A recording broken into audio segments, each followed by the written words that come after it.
So he talks about two kinds of misfits or the disaffected. So this is on page 49. So he says, the frustration of misfits can vary in intensity.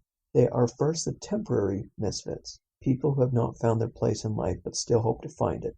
Adolescent youth, unemployed college graduates, veterans, new immigrants, and the like are of this category. The permanent misfits can find salvation only in a complete separation from the self, and they usually find it by losing themselves in the compact collectivity of a mass movement, by renouncing individual will, judgment, and ambition, and dedicating all their powers to the service of an eternal cause. They are at last lifted off the endless treadmill which can never lead them to fulfillment. And then a little bit below that, he says that basically the permanent misfit are people who are creative and either can't find an outlet for it or fail in trying to get it out of them. Failed artists, failed painters, whatever it might be. And these are the people then who end up joining mass movements.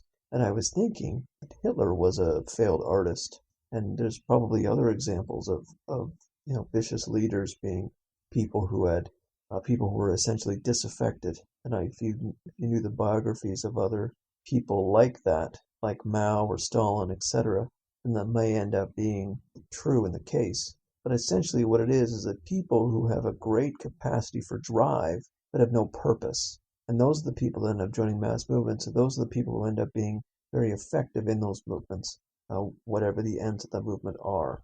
So unlike as he says, the temporary misfits are people who are temporarily, they're not settled yet, but once they begin to get settled, then they're not so worried, and they essentially still live their individualist lives and are able to achieve their own goals. But people who are failing at what they thought was their goals are the ones that try to join these mass movements.